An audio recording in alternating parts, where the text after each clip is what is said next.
So, Melissa, can you tell me a little bit about what it's like to be a female pitmaster?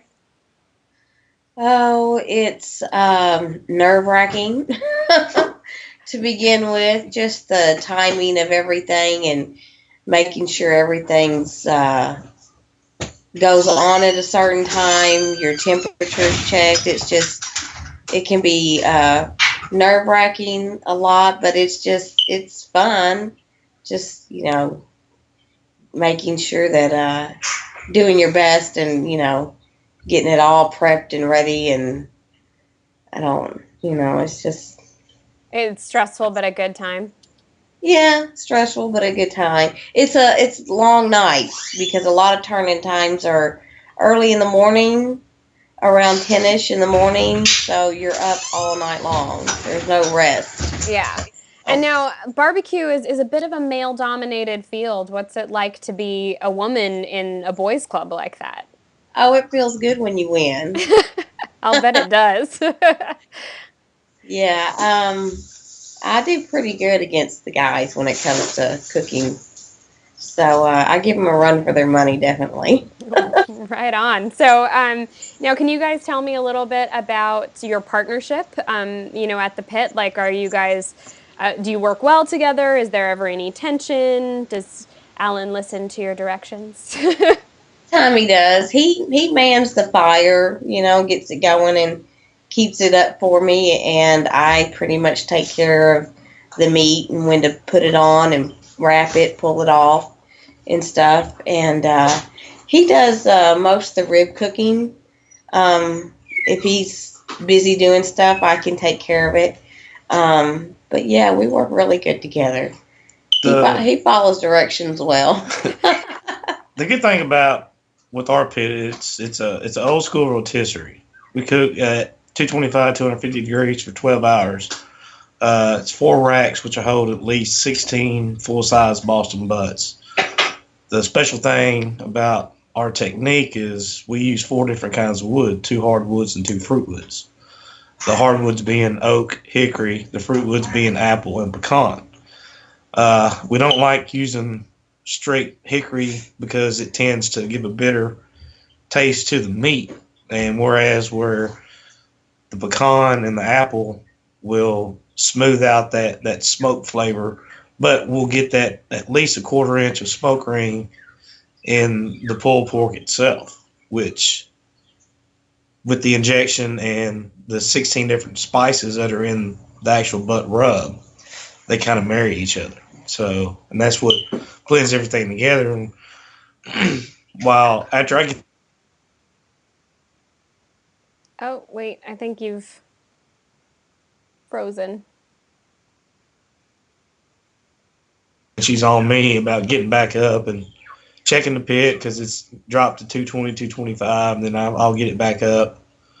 And basically, that's what my job is. So, Awesome. It sounds like you guys are a really great team. Now, y'all live in Mississippi, right? Yes. we're only Okay. 6 miles from Memphis, Tennessee. All right. So you cook Memphis style barbecue. Yes, we've done Memphis in May. I started cooking 15 years ago, and I was on a pro team, and then MBN started the Challenger division, which we did it the first year they started it. We come in third. We were top 10 team. This year we were team of the year. We took five grand champions. The first two contests was grand, and then we had a couple weeks off.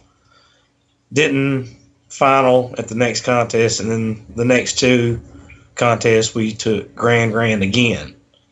Um, the first contest, which was at Ducks Unlimited at Tiger Lane, and our finals where we had four on-site judges come in, we took a perfect score of 570, which was four straight tens from appearance, overall impression, tenderness, and flavor for our product. Which we had pro teams come up to us and tell us they've been cooking barbecue anywhere from 15 to 30 years, and they've never seen a perfect score.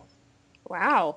Oh my Yeah. gosh, that's amazing. You guys are making me super hungry over here. I want some barbecue. Awesome. So my last question is really just about what Memphis style barbecue is. Like, how do you guys, I mean, you obviously already know, but kind of what makes Memphis style barbecue unique from, say, the Carolinas or Texas or Kansas City? The sweetness.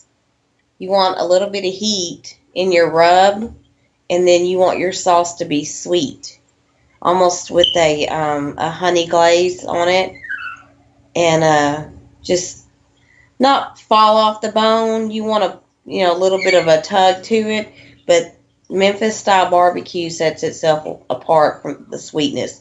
Carolina and stuff has a tang to it. It's vinegary, and where Memphis is tomato based and sweet.